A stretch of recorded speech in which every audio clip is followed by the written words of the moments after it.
Well, thank you very much. We have a lot of very happy people around the table because we're a great team. It's been a tremendous period of time for our country, and things are going very well.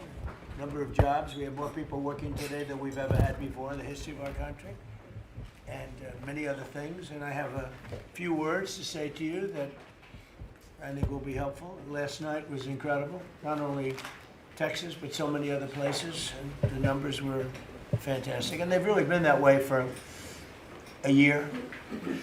If you look, it's hundreds of people won, and almost nobody didn't win. So, but last night was very, very powerful. So I'm thrilled to welcome everyone to the 12th cabinet meeting of our administration, and we're doing something that no administration's ever done. We're always letting the press join us because we're very open and transparent.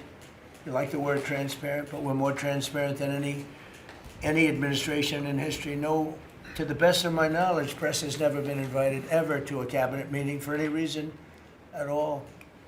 And it's an honor to have you. This team has achieved more than most other administrations achieve in 8 years.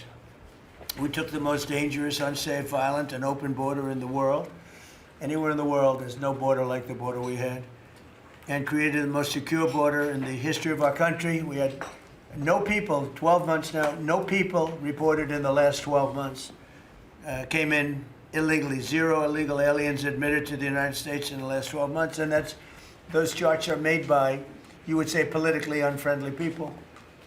And the reason they don't come in is because nobody comes up, because they know that they're going to be turned away, and if they get in, they're going to be moved out right away. So it's been 0. You're the one that do the reports. I'm actually surprised by the number because I don't know how it can be 0, but they say it's 0 for the last 12 months. In 2025, we achieved the largest drop in the murder rate ever recorded. So the murder rate was quite high, and we achieved the largest drop in the murder rate ever recorded to the lowest level in 125 years. That's the year 1900. And that's despite the fact that many people came in from prisons and from very rough countries and from mental institutions and from lots of other places, drug dealers, others. They came in illegally during the Biden administration. We've gotten many of them out, but we still have some that we're looking for, quite a few that we're still looking for, but we've gotten over 11,888 murderers were allowed into our country. We've gotten a lot of them out. We've gotten some, we put them in jail. We don't even trust the country to send them because they'll come back in maybe. We put them in jail. 11,888 murders, more than half of which have committed more than one murder. That's what they allowed in. They can never be forgotten for the horrible things they've done to this country. Fentanyl coming across our border is now down by 61%. 61%. And coming in by water, by sea, by ocean is down 97%. Can you imagine? Thanks to our Republican majorities in Congress, we passed the largest tax cuts in American history. All Democrats voted against the tax cuts, putting more money in Americans' pockets. This year, the typical family got tax refunds of almost close to $5,000. The stock market has set 68 all-time record highs since the election. So 68 days, we hit all-time highs. We're right there now. And the average 401k, and that's despite the conflict. I don't call it a war, I call it a conflict. Despite the conflict with Venezuela, who no longer has a Navy, no longer has an Air Force, no longer has a lot of people that were leading the country into very bad places. Their leadership is gone. Their second rung leadership is gone. And we're dealing with their third, half of their third, because half of their third is gone too. The average 401k is up almost $30,000 since I took office. So the Americans are benefiting working today. We have the most working, and we have 401ks at their all-time high. Highest they've ever been. And that goes along with the stock market, which is the highest it's ever been. Under my most favored nation agreements, this is something that I wish the media would talk about, because to me it's one of the biggest things ever to happen in our country. Certainly as to medical, anything having to do with medical. because drug prices, we're delivering record-setting discounts on prescription drugs with price differences of 400, 500, and even 600% at the TrumpRx.gov. We recently added nearly 1,000 low-cost generics to the website. So we have drugs down 400, 500, 600%. Now you could say 80, 90, 70, 60, 50% if you want. There are two ways, depends on the way you ask the question. But a pill that would sell in Germany or in, let's say, in London for $10, we're selling for here for $130. And I got the countries to all agree, otherwise they would have had to pay big tariffs. I don't want to go into it, but I had some very interesting discussions. They said vehemently no, and then when I said, that's all right, we're going to charge you 50% tariff on everything you sell into America, they said, well, like we said, we'll say yes. And every single country agreed, and every drug company agreed. So we have most favored nation. So we were paying the highest drug prices in the world. Now we're paying the lowest drug prices in the world. So that pill that I talked about would go from $10 to $20. The world is bigger than the U.S. Hard to believe, but it's true. So it's not like you cut it in the middle. They just had to go up a little bit, but a little bit is a doubling of a price. So a little bit's a lot.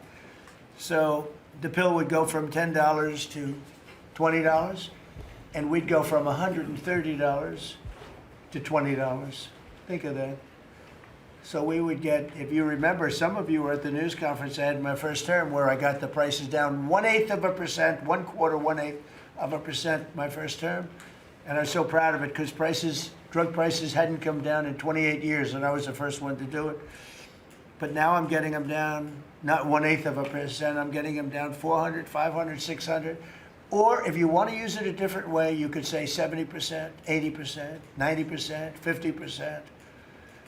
Nobody's ever seen anything like it. And I got that through, well, everybody knew it was taking place, but we paid the highest prices anywhere in the world. Now we're paying the lowest prices anywhere in the world, and the press refuses to write about it. I think it's the biggest thing. And for healthcare, you know, so much of it is prescription drug prices and drug prices.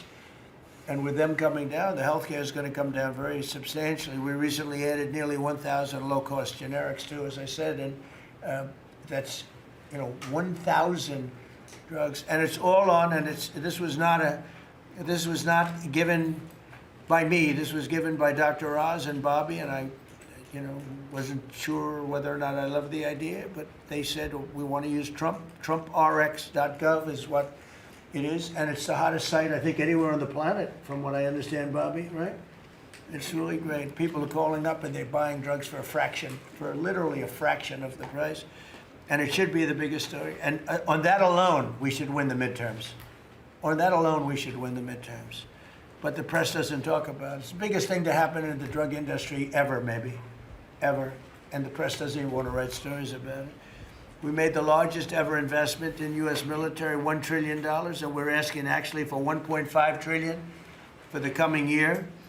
And we have the strongest military anywhere in the world, as you know. You saw what we did with Venezuela. That worked out very quickly. And we're doing really equally as well with, but again, people don't want to write about it, with Iran. Iran is very much intent. They want very much to make a deal. So far, they haven't gotten there. We're not satisfied with it, but we will be. We will be either that or we'll have to just finish the job.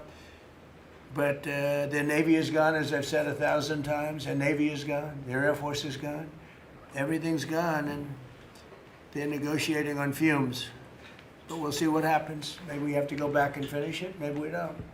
Right now, I mean, you can speak to Steve Witkoff and Jared. They're doing a good job. But right now, I think it looks like they want to just make a deal. They want to. They have. I don't think they have a choice. They're just going back to the internet because they're getting clobbered. Their economy is in free fall.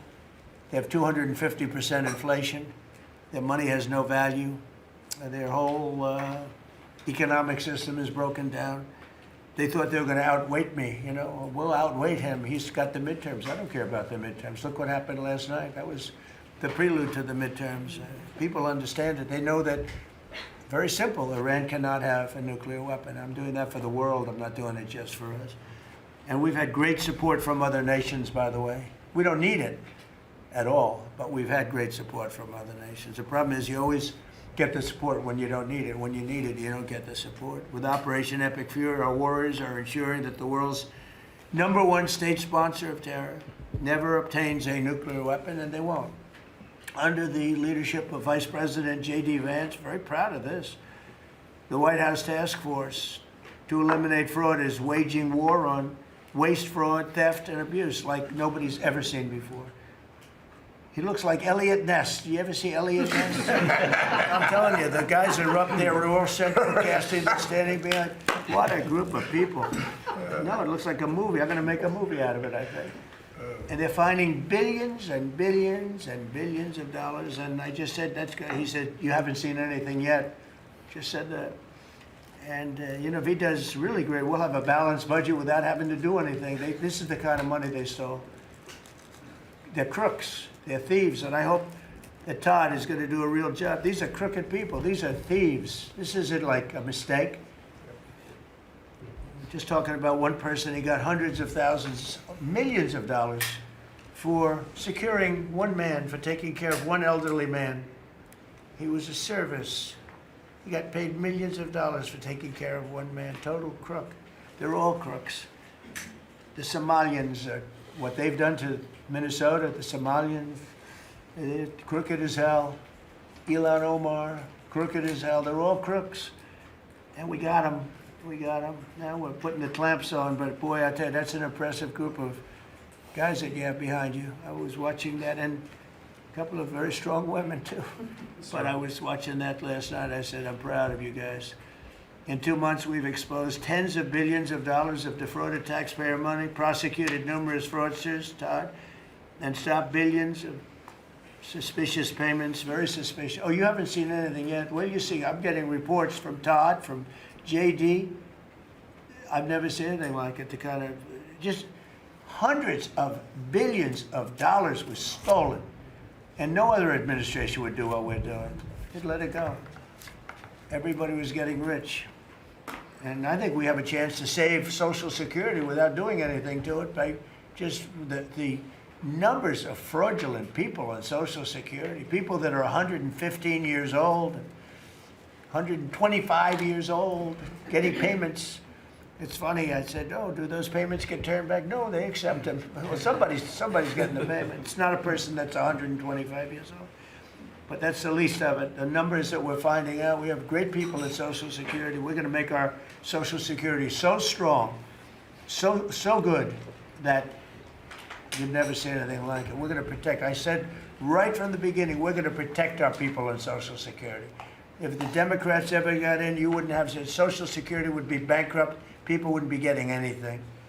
Last week, they took down 2 of the largest Medicaid fraud cases in Minnesota history, as well as the largest autism fraud case ever charged by the federal government. You saw that with millions of dollars just being stolen. Everybody had autism.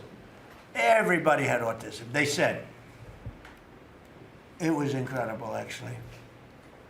And I mean, I've just seen I see what they're doing. You haven't seen anything yet. So congratulations, JD. Be vicious like they are. They're violent people. They're violent, vicious scum. Before asking Vice President Vance to speak about these efforts, I want to express our tremendous gratitude to our outgoing Director of National Intelligence, Tulsi Gabbard, who's a terrific person, actually.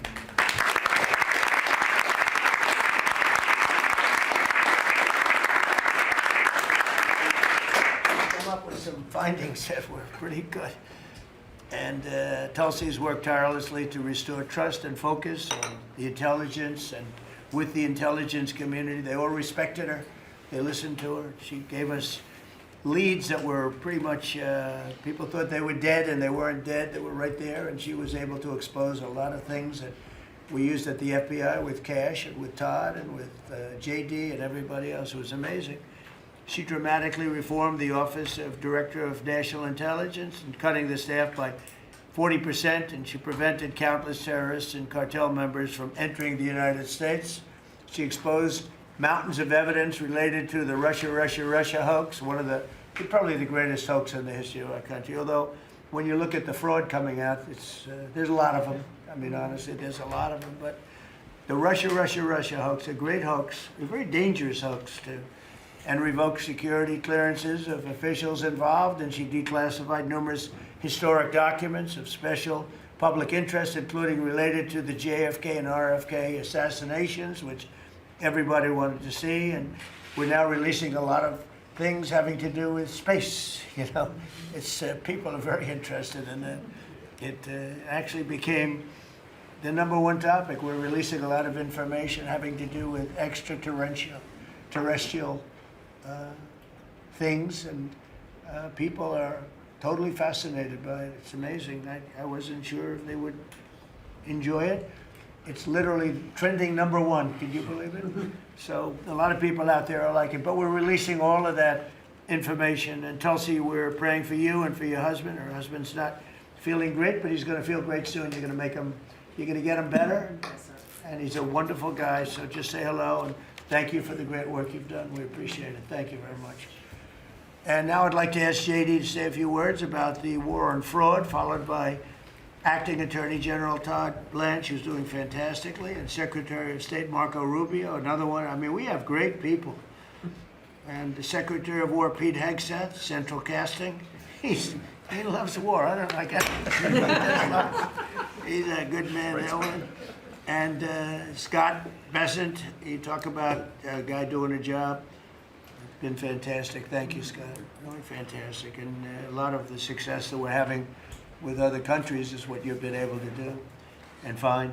And SBA Administrator Kelly Loeffler, and all of the people here have been great. We're going to just do those few, and maybe if you have some questions, we'll go to others. But everybody around here has got a lot to say, but we did that once and it lasted for like 4 or 5 hours. It was a little much. We want to be open.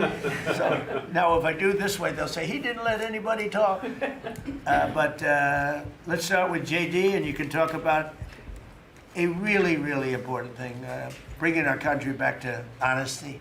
A tremendous amount of money is involved. Go ahead. Thank you. Yes, sir. Well, first of all, thank you for your leadership, sir, and for making it possible. I often find in the Fraud Task Force that there sometimes are barriers that we need to break down, agencies that need to coordinate, and I'll come to the President and say, Mr. President, I need your permission to do, they'll say, for what? For the Fraud Task Force, and he'll cut me off and say, yes, go do it.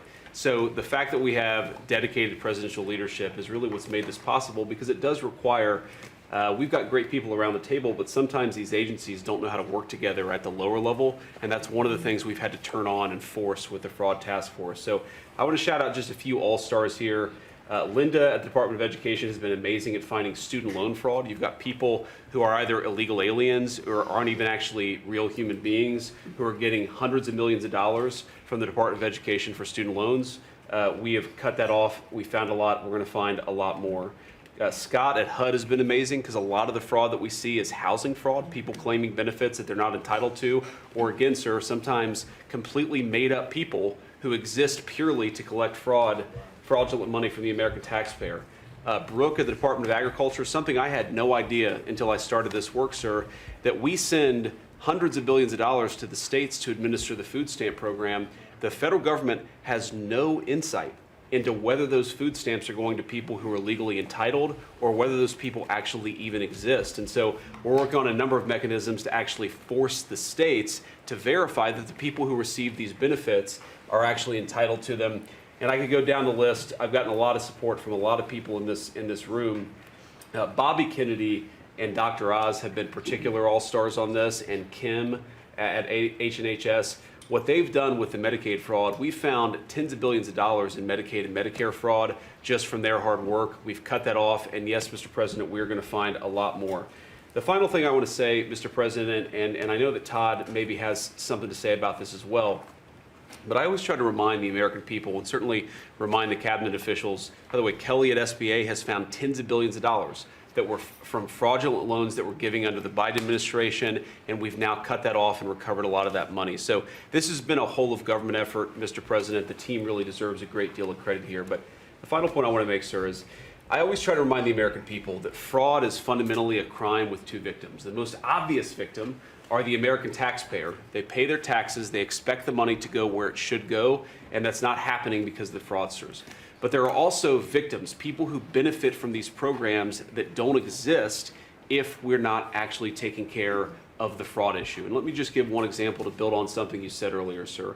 One of the people that Todd just prosecuted was a person who was collecting a lot of money from the American taxpayer to take care of elderly citizens, people who worked their entire lives, paid their taxes, should have had dignity and nobility in old age, but it was deprived from them from fraudsters who say that they're taking care of them, who collect a check to take care of them, but then abuse and neglect these people. And particularly one man who died because he wasn't getting adequate care, and that guy was still collecting benefits to take care of a person who he had completely neglected. So not only do you have an American taxpayer who's paying into these programs, you have an elderly citizen deprived of his dignity because we're not going after the fraudsters. Well, now we are. How much money did he get?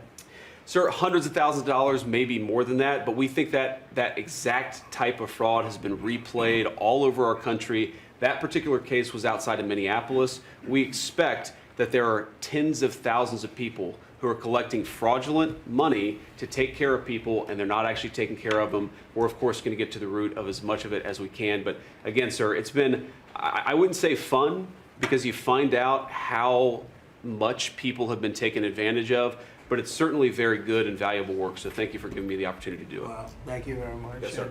Attorney General, please. I'll just continue to talk about what the Vice President was just talking about.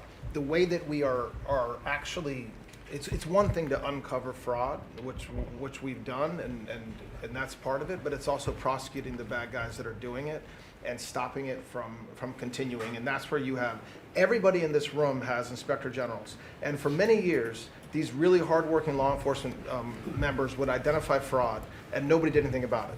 DOJ prosecuted it, but spent a very little resources on that. So what we've done just in the past 51 days, over 400 law enforcement actions in this country related to major fraud. That's search warrants, that's arrests, that's convictions, that's indictments that are filed, and that's just 51 days. And it's not just the great prosecutors. It's the FBI agents, it's DHS and HSI agents. It's everybody in this room that has inspector generals that are now they have been freed up, and it's because of you. It's because of the Vice President saying this is going to be a priority of what we are going to do, not just the Department of Justice. Even though we're the prosecutors that are putting bad guys in jail, it's also the law enforcement at every agency, FBI and DHS. And so we're already seeing results. We had a $1 billion fraud, a conviction at trial last week out of Florida. And this was an organization that was stealing from senior citizens in Florida, duping them. There were call centers set up in the Philippines, and they were duping them to buy medical equipment that they didn't need, that they would never get, and that the taxpayers paid for. And so that's a good win. We arrested 15 guys in Minnesota last week. The Vice President mentioned one of them. These are people that are not, they're just stealing, and many of them are here illegally. And so you have people who are in this country illegally who are then taking advantage, and the Vice President says something a lot that resonates with me. The generosity of the American people, the generosity of everybody in this room, the leadership, to take care of the people in this country that are the most, that deserve it the most. Children who are supposed to get food at school, and you have men just stealing, taking that money. And so that's what we're focused on. We are standing up, as you know, Mr. President, you allowed us to stand up a new division at the Department of Justice. It's our entire existence of that division is to combat what we're talking about. And then every U.S. Attorney's Office is now focused on it as well. So this is something that will result in a better place for every citizen in this country and save money, a lot of money, and also it's the right thing to do for our tax dollars, Mr. President. And billions of dollars was given out just very quickly before Biden left office. Billions and billions were given out. And I mean, I know of many cases, but one, I don't know what's happened with it, but I think you're looking at it. I know Lee was involved in it environmentally. Stacey Abrams was given $2 billion for an account that had $103 in it, an environmental fraud, I guess. And she had $103 in this newly opened account. And before leaving business, they put $2 billion into the account. And they had no reason for existence. They were unable to say what they did with it. $2 billion. Lee, do you want to just mention something about that? Thanks to your leadership, Mr. President, that was canceled. And they no longer have access to that $2 billion. They fought like hell. They wanted that money. Go In ahead. fact, it was over $29 billion that it's now been canceled at EPA. You told us to make it a priority. This happened as soon as you came in. After the election, before your inauguration, they were caught on video saying that they were rushing to get billions of dollars out the door before you're swearing in because they were afraid that once you were sworn in, you were going to stop it. Well, that part they were right. We did. Yeah, we did. Great And job. we're happy to do it, Mr. President. And, the Department of Justice under Todd Blanche's leadership, they just secured another big win in an appeals court on some recently canceled grants for different agencies. So great attorneys making sure that this accountability is delivered over the finish line. It's been a great team effort. And we're building more, most importantly, we're building more factories and plants in the United States now than at any time ever before. $18 trillion coming in. That's not including the 12th month, that's 11. And I say it often that the Biden administration had much less than 1 trillion, and we have 18 trillion. And when those final numbers come up, they'll be even higher than that. That's a record in the history of the world. No country's ever done that. And that money's going into plants, and you are giving them very fast approvals, thorough and environmentally correct, but fast approvals. And you're doing a fantastic job. Thank you very much. Another man doing a fantastic job, I think we all agree, is Marco.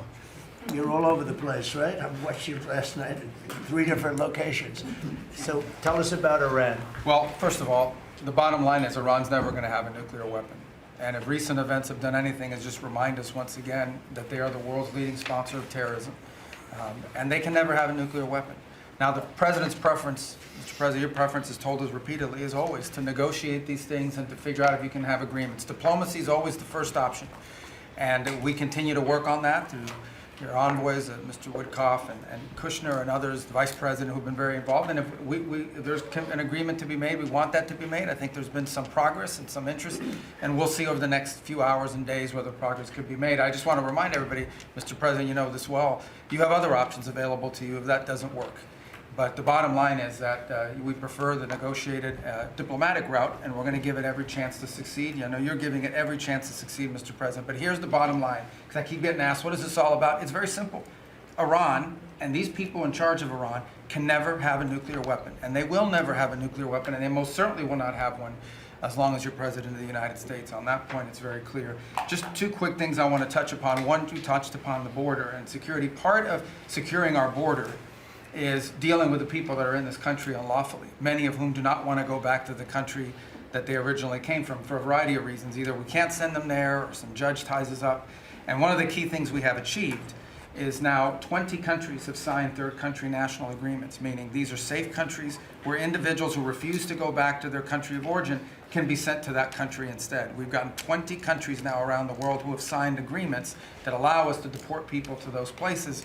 What often happens when you go to the person who's here unlawfully and say, we're going to send you to this third country, is all of a sudden they decide they'd rather go back to their home country instead. So it gives the ability to enforce our laws, and we work very closely with the Department of Homeland Security on that front. Something else that I know is concerning people, because it's on the news, is Ebola. Our number one obligation, we're involved in foreign policy, but even our foreign policy, the number one priority of our foreign policy is to protect the American people. We cannot and will not allow any cases of Ebola to enter the United States.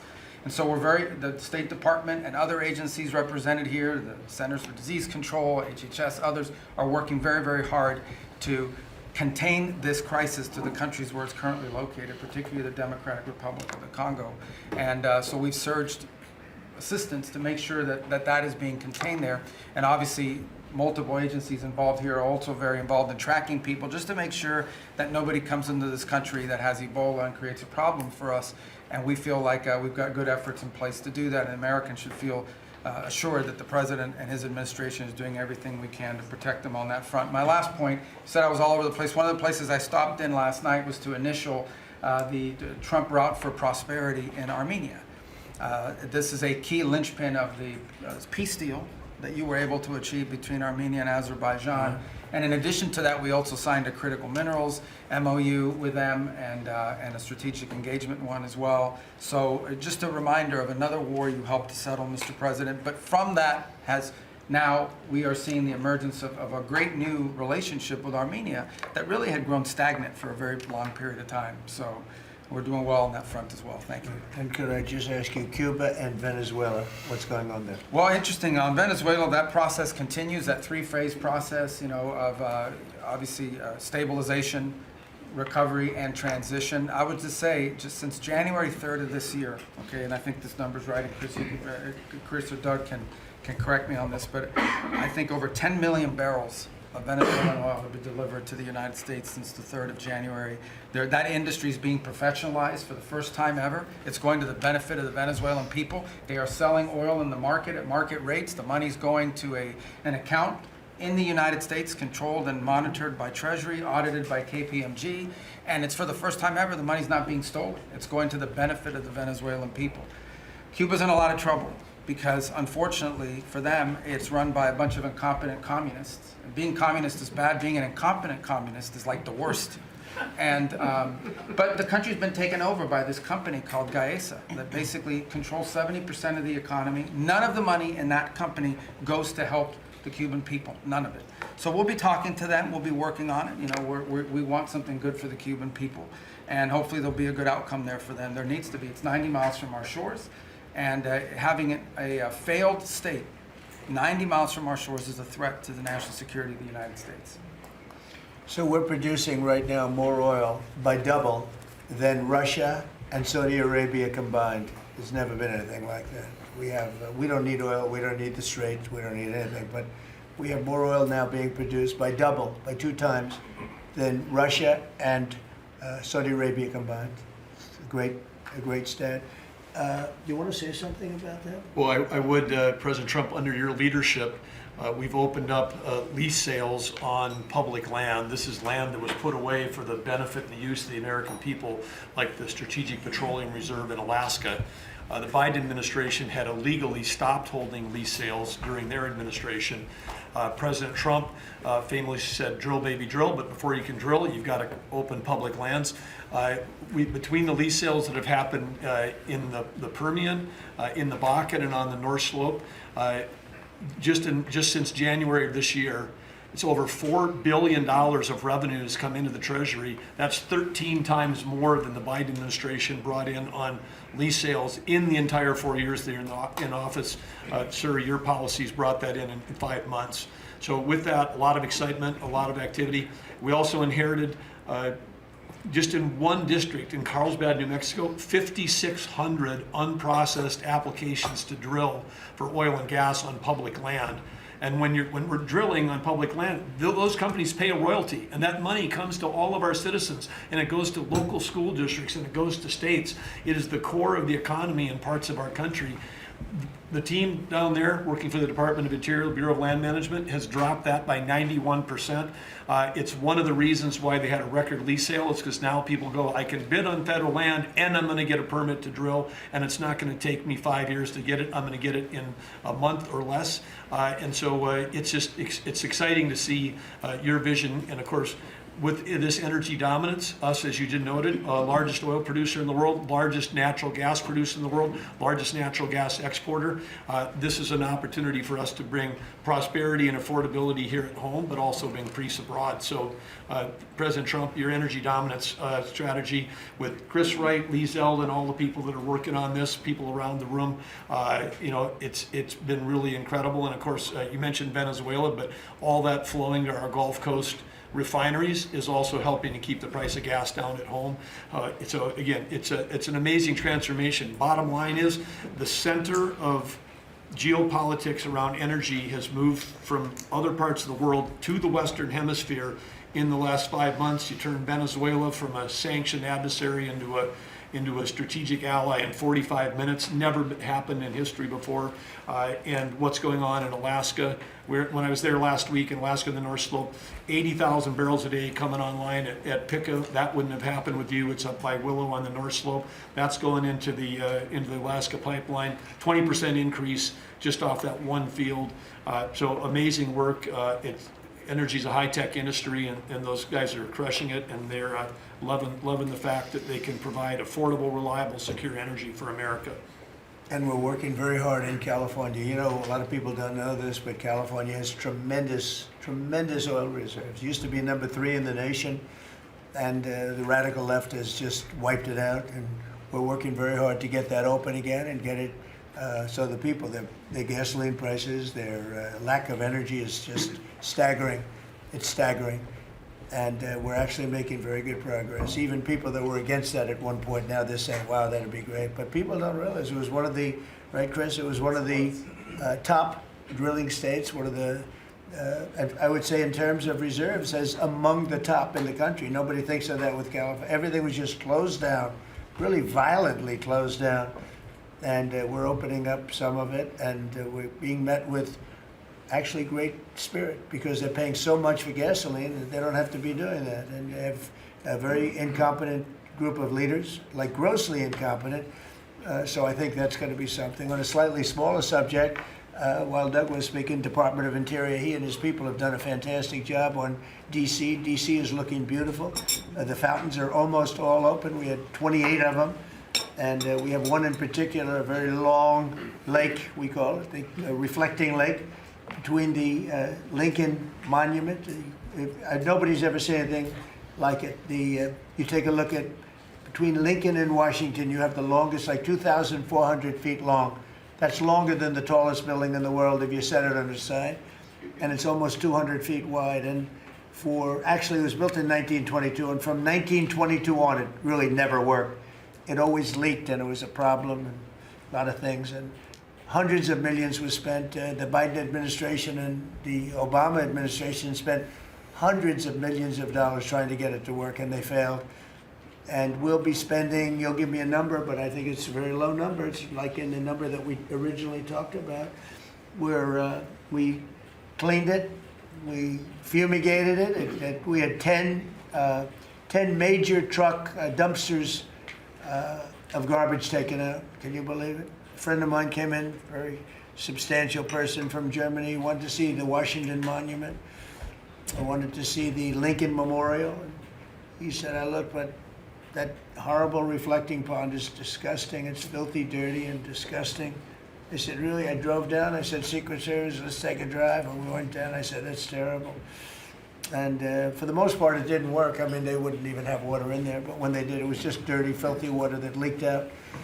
And we got to work on it. And it was supposed to cost almost $400 million, because it's like putting the skin on a skyscraper, but bigger, much bigger.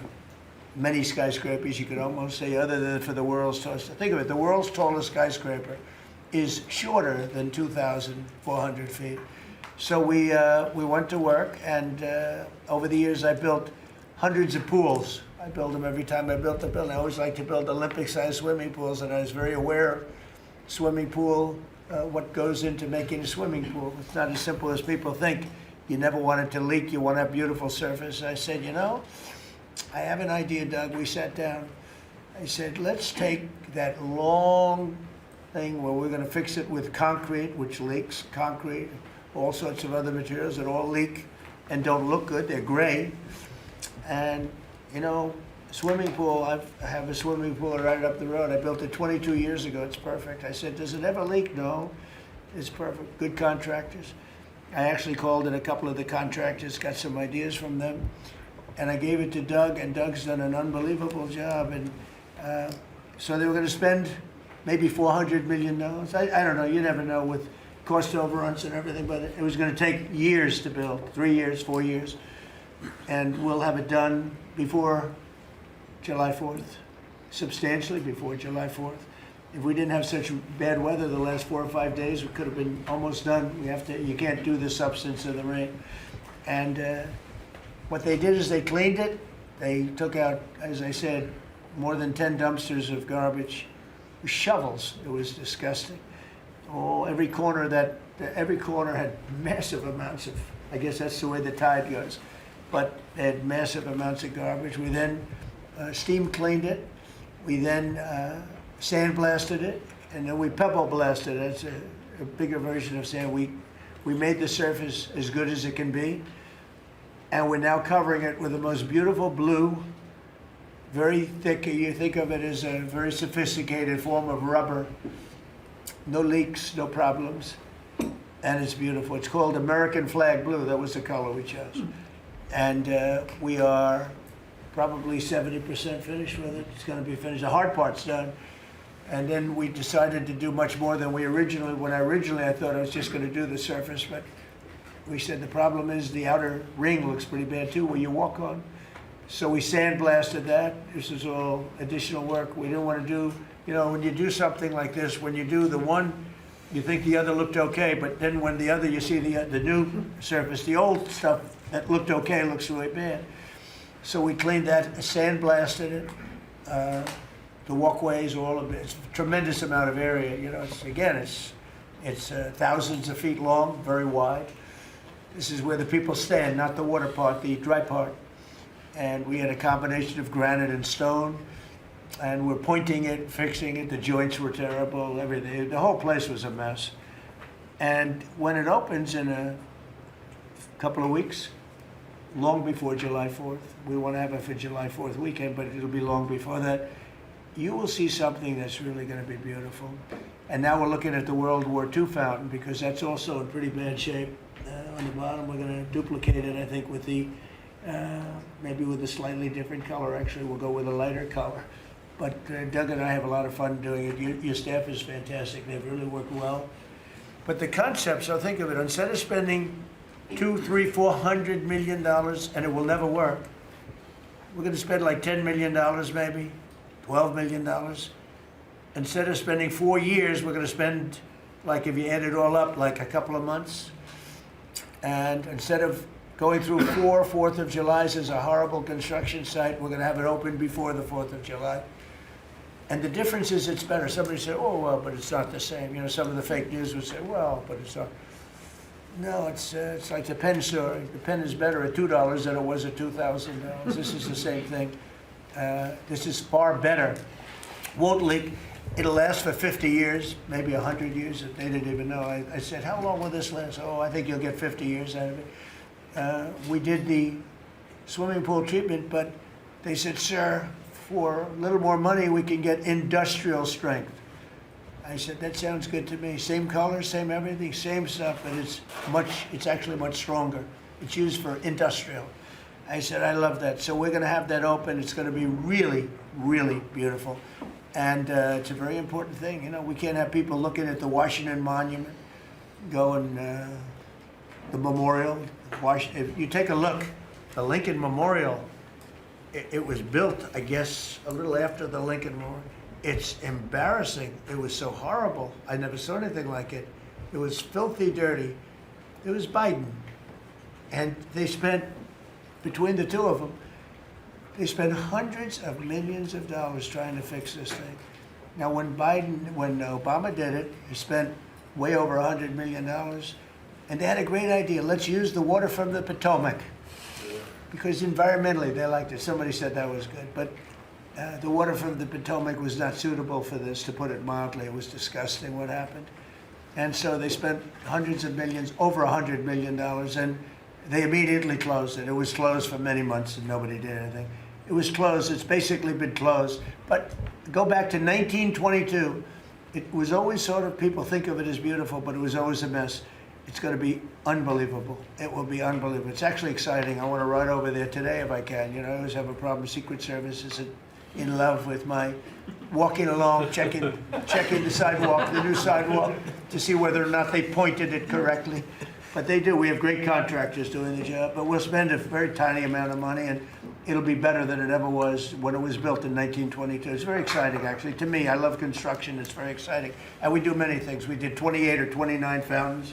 I made a contribution to redoing Lafayette Park. That's the entrance to the White House. And it was an embarrassment. The floors were broken. They had bricks. Some of the bricks were missing. You know where they're missing? They took them out to throw at people. We're going with them. It's going to be a world-class park. It'll be open pretty soon. They're doing a lot of work over there. That was a contribution that I made with some other people. And it's going to be really beautiful. That was really the front door to the White House, but you couldn't even use it. It was so terrible. People would come to the White House, and it was so terrible. So with that, I'm going to ask Pete to talk a little about some of our great success, Yes, sir. including Venezuela. You might talk. Absolutely, sir. I think actually your efforts on the reflecting pool are actually a great segue. If you look at Washington and Lincoln, these are two men that faced monumental tasks and stood up in historic fashion and delivered for the American people. And when you step back and look at 47 years of what Iran waged war against us and our people, there's only one man over the course of both presidency who has stood up and said they will never get a nuclear weapon, as Marco said. So whether it was Qasem Soleimani, whether it was scrapping the Obama deal that was going to give them a weapon, whether it was the 12-day war or Operation Midnight Hammer, you created the conditions to ensure the American people and the world are safeguarded from this generational threat. And so when you authorized Operation Epic Fury, just like you talked about with the reflecting pool, we didn't do the same old thing the way we'd done it in the past after Iraq and Afghanistan, the way we waged wars. Instead, you said we're going to do this smart, we're going to do it overwhelming, we're going to use maximum lethality, and we're going to bring them to their knees. And so whether it's their Navy that's at the bottom of the Persian Gulf, their Air Force, their air defenses, or their defense industrial base, they may have missiles, but they can't build more right now, and they can't build more drones right now, and they can't build more ships.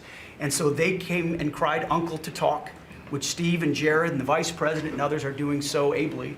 And during that time, we put in a world-class blockade. And they haven't been able to bring anything in or anything out from Iranian ports. And we know from the intel that their economy is hurting big time because that is their lifeblood. And again, bringing them to the table. So whether it is through the efforts of your negotiators that they ensure that they never have a nuclear weapon, or we have to go back to the War Department to finish the job that way, we're prepared to do that. And I think even our reach on the dark fleet of Iranian tankers, no Iranian tanker around the globe is safe. And we've seen seizures all around the globe, again, choking off their economic lifeblood. But all of this is possible, Mr. President, thanks to the investments that you've made in this department, firing on all cylinders. For the second year in a row, we're at historic recruitment rates. Last year, we said that here. This year, we beat it even faster. The American people are excited about what you're bringing to our department. Our defense industrial base, $50 billion in private investments. Because of the meetings you've held, defense manufacturers are investing in new plants and new manufacturing, new production lines, so that we're getting weapons faster than ever. And then the $1.5 trillion that you've committed to the department going forward, that's 1 million American jobs. 1 million American manufacturing jobs. That's Golden Dome for America, that's F-47, that's B-21, that's $50 billion in drones. We're going to lead the world in drones, shaving years off of production of all of those, everything under budget and ahead of schedule, which is what the warfighter deserves. And we saw it, you mentioned Venezuela, Mr. President, you saw it on display there. Think of the fact that our Southcom commander just landed via helicopter at our embassy, peacefully at the welcome of the Venezuelans, because we're now partnering with them, hopefully, even on the counter-cartel mission as we secure our hemisphere. So we've secured that southwest border. We're going to war with the cartels through the America's Counter-Cartel Coalition. Venezuela is a big part of securing our energy future and defending the homeland. And then I just want to note one more thing to give you a sense of how committed this president is. Maybe a year ago, he heard the call of Nigerian Christians who were being targeted and killed by ISIS in Nigeria. And he said, Pete, I want the War Department to focus on ensuring that we do everything we can to protect those Christians. Partnerships like that can take time behind the scenes, but he never wavered on it. And we got the assets there, and over the last month, and there hasn't been much coverage of this, we killed ISIS #2 in Nigeria, who's most responsible for killing Christians and trying to target the U.S. homeland, and have since, because of the intel we gathered, killed hundreds of ISIS members who were targeting and killing Christians in Nigeria, creating a whole new opportunity there. So there's a lot of things we do that the media pays attention to, and a lot of things that the president empowers the department to do on behalf of the American people that he deserves great credit for. Thank you. Great job. You're doing a great job. I just want to say on recruitment, We're very proud of the fact that for the previous 4 years, previous administration, they couldn't recruit people. And that included, by the way, police and firemen and others. They were not proud of our country. And they couldn't recruit. Anybody with a uniform was having a hard time recruiting. And they set record low numbers. They were way, way behind. And literally from November 5th it started. It started even before we got going. But from the time we won the election to now, we've had numbers of recruitment, the likes of which we've never had. Record recruitment in every single branch, and that includes police and firemen. Record recruitment, so we're very proud of that. Thank you, great job. Thank you, sir. Kelly, please. Mr. President, you have made us a nation of builders again. You're leading us to the greatest economy that the world has ever known, and I see that every week as I travel this country, main streets across dozens of states, from Alaska to Maine. I've been in many of those states 2 or 3 times. I hear it everywhere I go. Please thank the President for putting us back on track. They thank you, they love you, they want more of what we're doing, tax cuts, deregulation, fair trade, energy dominance. Small businesses are spring-loaded, and we see that in the jobs numbers. In the last 2 months alone, we've created over 300,000 private sector jobs in this country. Most jobs are created by small businesses, 2 out of 3. And small businesses, as you know, make up 99% of all businesses in this country and account for half of our GDP. So when that part of the economy is finally working again, they've gotten out from $5 trillion of regulation that the Biden administration put on hardworking small businesses. They penalized growth, investment, hard work, and success. But thanks to the working family tax cuts that every single Democrat voted against, hardworking families, the welders, the waitresses that I meet on factory floors across this country, from Pennsylvania to New Mexico, where I'll be tomorrow. Brooke and I are going to Arizona tonight. So we see this everywhere we go. It's one of the most underreported stories in the media. Main Street is back, and that's because America first. I'll tell you the other thing about fraud. Small businesses are particularly hurt by the fraud because they're some of our biggest taxpayers in the country. And they show up every day. They work hard to provide for their employees, to build their businesses. They're doing it the honest way. And they see fraudsters taking from the American people. It's taxpayer money. And so you think about, at the SBA, we found $200 billion in fraudulent PPP loans that the Biden administration tried to hide and forgive and sweep under the rug. We've turned the first $22 billion of that over to Treasury for collections and to DOJ for prosecution. Our Inspector General is already announcing that people are going to jail. There are jail sentences now being served. We've announced that 140,000 people have been barred from ever getting SBA loans again, defrauding the government for about $9 billion. So we are going to continue our work under the great leadership of Vice President Vance and appreciate the partnership because it's really accelerated our ability to get the job done. But then just back to small businesses. We have record business formation in this country. That's another story that the media won't tell you. Over 500,000 businesses on average a month this year. So it's not just record people working, strong job creation, business formation at all-time records in this country, but we have manufacturing expansion 4 consecutive months. That means that's a leading indicator, meaning that we have expansion coming. Another story the media won't tell you, 98% of all manufacturers are small businesses. 75% of our defense industrial base is small business. They're our main exporters. And so America first, free trade, fair trade, deregulation, tax cuts, and energy dominance is helping workers on Main Street, and that's why they tell you to tell me to tell you, Mr. President, thank you, and they love you. Well, thank you very much. Great job. Thank you, Kelly. And I just say, you know, we went to China last week. We had an amazing meeting with President Xi. The relationship's very good. We're doing a lot of business with China now, but it's not where they were ripping us off. For years and years, they ripped us off like nobody ever got ripped off. Now it's a very profitable business that we do with China. And they respect our country again. We have the strongest military in the world by far. They respect our country again. Scott, please. Good, sir. On the economy, 2 words, resilience and prosperity. The continued resilience of the economy speaks for itself, even during the Iran conflict. And it speaks to the strength of your leadership. pro-growth policies are creating conditions for American families and businesses to prosper. We're entering the second half of our 250th anniversary year with renewed optimism and momentum. It has never been a better time to be an American, and as you said earlier, we have a record number of Americans working. The economy that you are building is not only strong, but secure and resilient and better positioned to compete globally.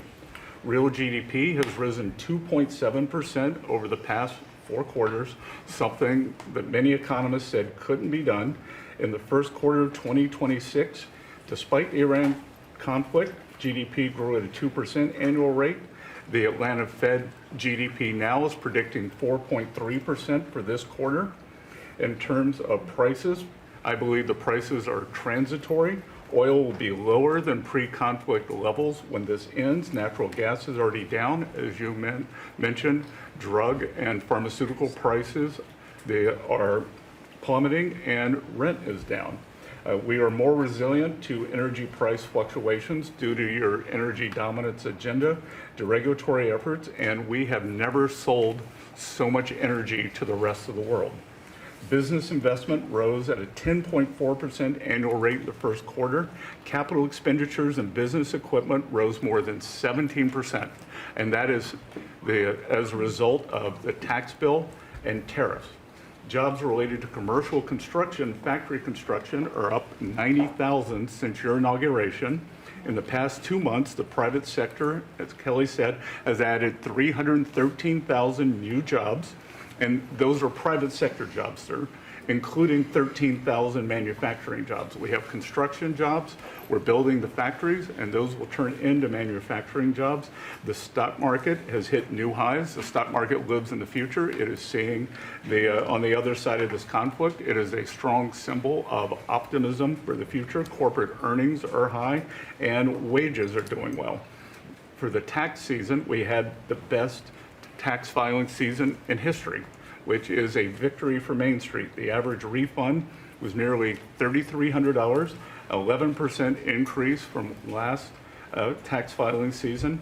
And importantly, 62 million returns had one of your 4 signature policies: no tax on tips, no tax on overtime. They reduced taxes. 85% of our seniors paid no taxes on Social Security, and the deductibility of auto loans for American-made cars. For what I believe is the most important government benefit for young people since the GI Bill, the Trump accounts. The app will be available on all major platforms tomorrow morning, and it will place the American dreams into the palms of the hands of parents and children. Nearly 6 million kids have been signed up for Trump accounts, and they will launch on July 4th, and it will be a great symbol of the 250th anniversary. Main Street prosperity, workers have seen positive wage gains. The unemployment rate remains low at 4.3%, and private sector job growth is strong. So just to reiterate, resilience and prosperity have been the marks of your second term. It's been great. It's been amazing, actually. Any questions? Mr. President, thank you, Mr. President. Iris Tao with NTD Sister Media with the Epoch Times. You've done a lot to clean up DC and fight crimes here. And as a lot of Americans and people from all around the world are coming to the nation's capital ahead of the major 250th birthday events here, how important is it for you to really keep delivering on these results, but also what does it mean for America's identity on the national and international stage? So I'm very proud of DC because when we came here, a little more than a year ago, it was a very dangerous place, and now it's a very safe place. It's been incredible what's happened. As you see the crime numbers, we had restaurants closing up, and nobody wanted to go to a restaurant. They were afraid to walk to work. It was a very dangerous place, very unsafe, and now it's a very safe place. We brought in the National Guard. We worked with Cash and the FBI, and Janine is doing fantastically, and Todd, and everybody. And it's now a very safe city, and people are pouring in, and you see the grass is all beautiful. We put a lot of new grass in because, you know, like people, grass has a life too. And this grass, it was about a long time. But the waterfalls we talked about and the fountains are most of them are in the final stages or fixed. People are writing me letters. People are talking about it. We have some of the most beautiful fountains in the world, and there wasn't one, not one, that worked. We had 29. Out of the 29, not one was worked, in addition to the reflecting pool, which is even, that was the big one of them all, but that was a disaster. So with all of that, and this place is looking beautiful. I rode through it yesterday, where the fences are down. The homeless aren't staying here any longer. We're helping them out, but we're not, we just can't have them in the nation's capital. And when foreign dignitaries come in, they're saying, the first thing they say to me, this place has really changed. They saw that it was going down, our whole country was going down, just like DC was going down. And as you know, the restaurants were closing up. There weren't very many restaurants, and now they're opening up. You can't get a space, and everyone's going out to dinner, and they're safe. And we have the national security, and we have the National Guard, and we're going to keep them. I want to, by the way, just in case I mentioned, keep them. And don't lower the number either. Somebody said, oh, are there less? I said, I hope not, but don't lower the number if you don't mind, okay? We're going to surge this summer, too. Yeah. They look great. You know what? They give people. We took out 5,000 criminals, hardcore criminals. By the way, 90% of the crime is calculated. They count 2% of the people do 90% of the crime. That's a great number, because when you get rid of 2%, 2% you can get rid of. 90% you can't get rid of. 2%. So 2% create 90% of the crime. 91% actually, to be exact. And we moved 5,000 people, Todd, out of here. These are career criminals. Many of them came over from the last administration through the open border, the ridiculous open border, no vetting, nobody knew who they were. They came out of prisons, they're drug dealers, there were people from mental institutions. And Washington, D.C. is now a safe and beautiful place. And it's only going to get more beautiful. Yeah, please. President Trump, thank you so much for having us in here today. What are your thoughts? Why do you think that Joe Biden is trying to sue the Department of Justice, former President Joe Biden, to have his tapes that he did interviews on blocked from the American people hearing them? Do you think that he's trying to hide something? And maybe Acting Attorney General Todd Blanche could comment on if they will countersue and release those tapes to the American Are public. you talking about it with respect to his book? With respect to his Well, I'd memoirs. like to see it. I don't know. Maybe there's some constitutional reason. I don't know. I would like to see what he has to say, because we can never allow what happened to this country to happen. The man was grossly incompetent, and the Democrats, I call them the Democrats because the policy is so bad, but they came very close to destroying our country. We can never let it happen again, and I hope that you're able to produce that. I think it would be a very interesting reading for people. On the Strait of Hormuz, Mr. President, Iran wants control of the Strait of Hormuz. Would you accept a short-term deal that allows Iran and Oman to control the Strait? And would they have to open it immediately, or would you be open to that happening over a period of time? No, the Strait's going to be open to everybody. And who would control It's it? international waters. Nobody's going to control it. We're going to watch over it. We'll watch over it, but nobody's going to control it. That's part of the negotiation that we have. They would like to control it. Nobody's going to control it. It's international waters, and Oman will behave just like everybody else, so we'll have to blow them up. They understand that. They'll be fine. Mr. President, thank you. How much economic pressure do you feel to get the Strait of Hormuz open? Well, you have to say, the United States has so much oil that we are an exporter of oil. So we have plenty of oil. We're very lucky. We're blessed with the greatest piece of land in the world from that standpoint, and we have more than anybody else. And now when you add Venezuela to it, we have, I think, 64% of the world's oil. And we're getting along very well with Venezuela, by the way. It's being run really beautifully. The big companies are moving in. It's going to be amazing, because it's also, like us, they're very blessed in that sense. But we have natural energy that no other country has. We have more than anybody else. So it's really a world problem, because most of the world doesn't have that. And we're making it available. During the closing, I don't know if you've seen some of the satellite pictures, boats, hundreds of boats lined up. It looks like, I used to say, the Long Island Expressway with cars. They're lined up, and they're coming to Texas, Louisiana, they're coming to Alaska to fill up their boat. They're big boat. Some of them are really big, 2 billion gallons. Even bigger than that now they make them. They make them up to 4, Chris, I hear. Now they make them up to 4. The 4 are now the big ones. Used to be the 1s. Now it's 4 million barrels of, think of that, 4 million barrels of oil in one boat. But they're lined up and they're right now heading to Texas, and they've already filled up and they've gone back. In addition to that, you have a lot of boats, you have about 1,500 boats in the Strait wanting to get out, and at the right time we'll release them.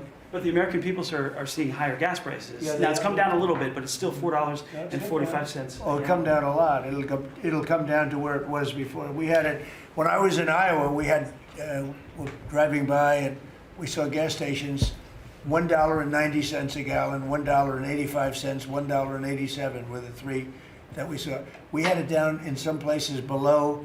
Now, we can't help but California where they charge so much tax that, you know, you lower it and they charge tax. They've got to straighten the act out in California, but we had gasoline down to a very low number. I think we'll be hitting that number shortly after that whole excursion ends. Does that give you more But urgency? regardless of anything, as Marco said better than anybody can say it, you can't let them have a nuclear weapon. They would use it instantly. They wouldn't think about it. They would use it instantly. I've gotten to know them. They would use it instantly. Does that give you more urgency, Mr. President? You've said that you're in no rush to make a deal, but with gas prices that are still high across the country, people are paying more for travel. Does that give you more urgency to make a deal? Why doesn't it? Well, I'll tell you, the primary urgency, I said this, it wasn't covered properly, but the primary urgency is that we can't let Iran have a nuclear weapon. But at the same time, we have a tremendous amount of oil, gas, coal. We have tremendous amounts of energy. We're blessed with something very special. Those prices are going to come down. They're going to come down fast. I think that you'll see, actually, Todd, I think you're going to see lower prices that we had even before we did this. Now, I knew there'd be an increase. I said, we have a choice. We don't have to do anything in 2 years or 1 year or 2 months, because Iran would have had if we didn't hit them with the B-2 bombers, Iran would have had a nuclear weapon within 2 weeks from that date, because they were ready to go. And if they had a nuclear weapon, it would have been used already. It also would have been used had I not terminated the Obama deal, the Iran nuclear deal, as we call it. That was in my first term. Had I not terminated that, they would have had a nuclear weapon a long time ago. I would say it was a guarantee that it would have been used. And it would have blown up Israel. It would have blown up the entire Middle East.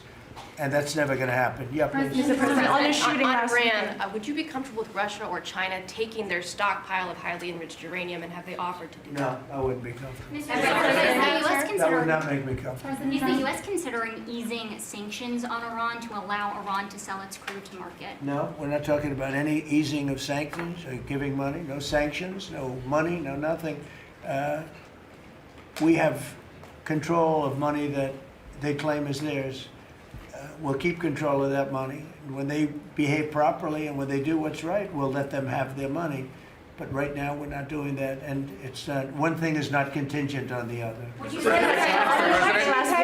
President, on the shooting last weekend, it came barely a month after the third assassination attempt against you during the White House Correspondents' Dinner. What was your reaction when you first heard about the latest shooting, and what gives you the courage to really keep doing your job effectively without thinking about these threats every day? Well, I can't think about it, because if I thought about it a lot, you know, I wouldn't be a very good president. I wouldn't be here, probably. I'd be up in some room with a locked door and say, just leave me alone. So I can't really think about it. It's just something that, it's a sad part of life. It's a dangerous business. What I'm doing is a dangerous business. And they say, and look, we have been maybe the most consequential, but we certainly have been one of the most consequential. This group has been a very consequential administration. And they say if you're not consequential, you don't have so much problem. If you are consequential, you do. So you have to look at that. But it's a shame. It's a very sad fact of life. Look, anybody in office, not only in this country, in other countries too, but when you are a consequential president, your life is in grave danger. I knew that. Yeah. Mr. President, how would you characterize the current state of the talks with Iran? I guess if it were a football field, what yard line would you be on? Well, I think we're doing very well. I think they're starting to give us the things that they have to give us. And if they do, that's great. And if they won't, then the man on my left is going to finish them off. Is there a time frame in your mind? What? Is there a time frame in your mind for? I mean, it happens quickly. The problem is every time I mention a time frame, for instance, I see, we've been doing this for a few months. Vietnam lasted 19 years. Korea lasted 8 years. Afghanistan lasted many years. They were all many, many years, and we're into it for a few months. And I read about you people like you. What's taking so long? But we're in it. We lost between two big wars, Venezuela and Iran. We lost 13 souls, 13 great people. Met the parents, great people. And it's a terrible thing, but 13. If you look at the war casualties and the deaths in wars from Vietnam and all that, they lost hundreds of thousands of people in numerous of these wars.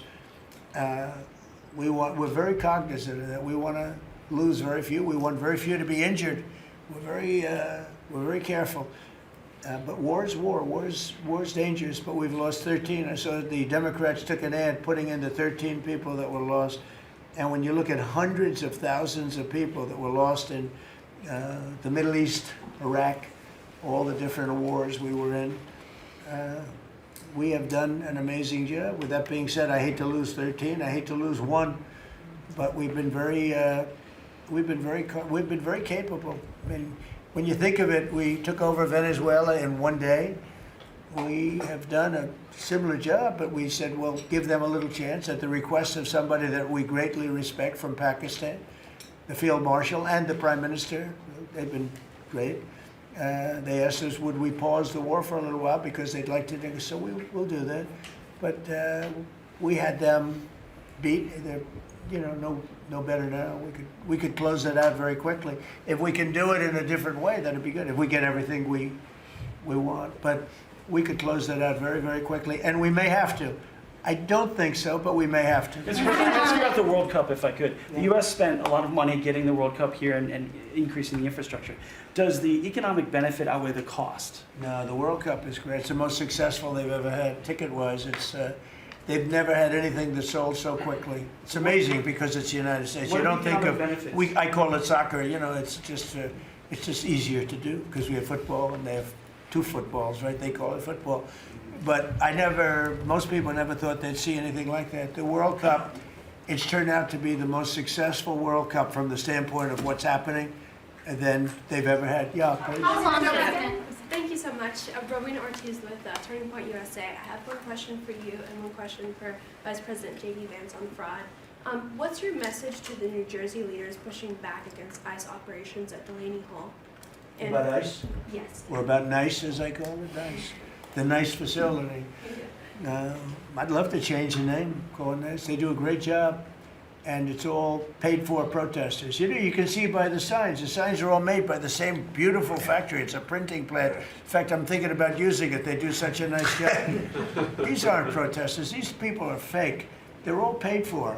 And I will tell you, Tom Holman and that whole group, and now Mark Wayne is so incredible. Mark Wayne, do you want to just respond to that? Sure. We run the finest facilities anywhere in the world of their type. But we have some horrible killers. We have killers. We have guys that have murdered numerous people in there. And these are the people they're trying to protect. There's nobody that runs a facility like we do. Mark Webb, please. Yeah, it shows this radical left Democrats' priorities when they decide to go out and protest a detention center where we're housing rapists, child predators, murderers, drug dealers, and they choose Memorial Day of all the time to go protest something that they say that that it's because they're on a hunger strike when there was only a handful of individuals that was refusing to eat because they want their ethnic group or their ethnic right food. Well, they can go back to their country and get whatever food they want. The fact is, we're giving them the calories they want. This isn't Holiday Inn. We're giving them sanitation. But for the Democrats and the governor, like Governor Sherrill and Senator Kim and Senator Booker, to go out and do something like this of all the days is very frustrating. And we see Antifa signs are literally out there. The local police literally refusing to respond. They barricade it, not allowing our employees to come in and out. ICE has to go out there, remove the barricade, and then you have one of the senators complain because he got splattered with a pepper ball. I'm sorry, you probably shouldn't have been there. One thing I'll say about that, the local police, I know a lot of the New Jersey police, they're phenomenal. They love us, but they're told not to do anything. That's right. They love us. They love him. They even love me a lot. And I'm in New Jersey a lot. It's great. I mean, I think it's a great place. It's got a group of people running it now that are having a hard time. But they really like this administration. They love this administration more than any administration they've ever had. And they're thanking me all the time. And, you know, I see those guys going up and down the Jersey Turnpike with their big, beautiful hats on.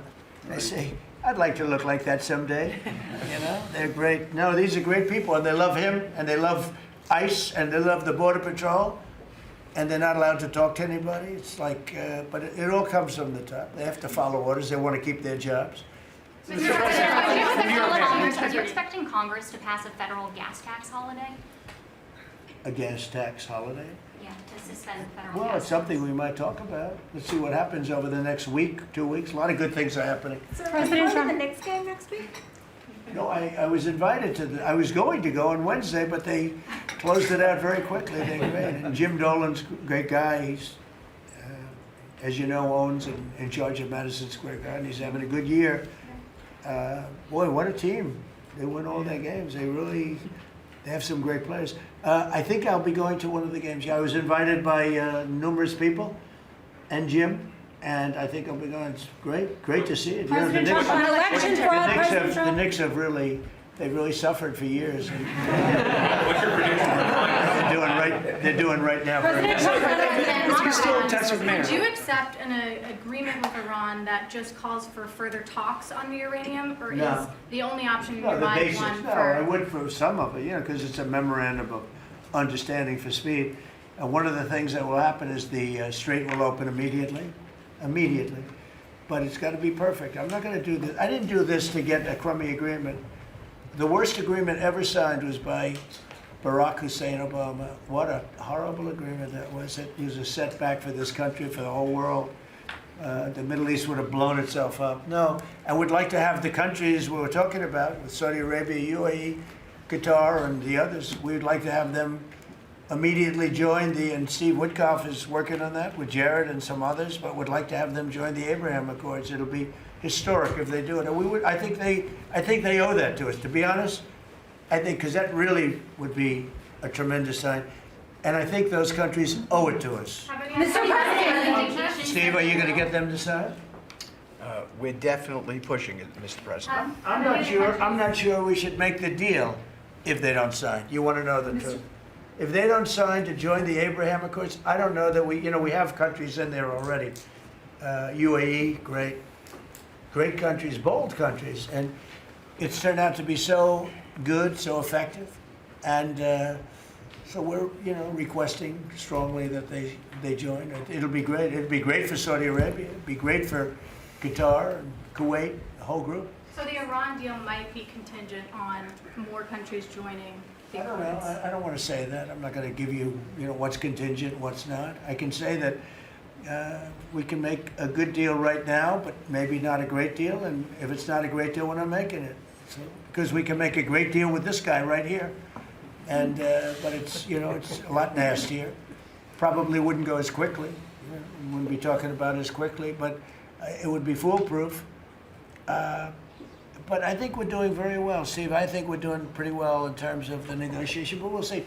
If it's not going to be a real deal, because Obama had that horrible JCPOA, whatever it was the worst deal. It was a path for Iran to have a nuclear weapon very quickly. Years ago, they would have had a nuclear weapon. We might not be here talking about it right now. They would have had a nuclear weapon.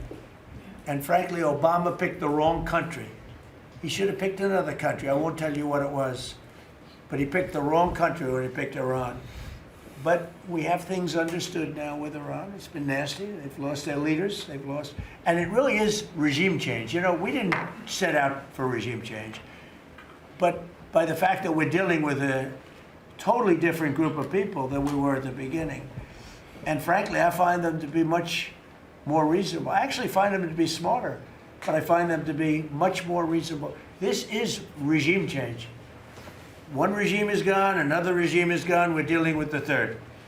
Pieces of it, because some of them are gone too. And I find them, I think, how can you have a stronger regime change than that, you know? So I do find that.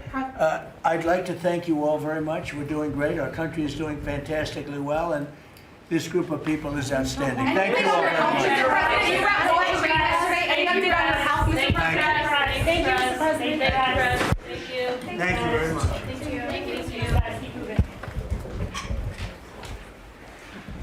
Thank you, guys.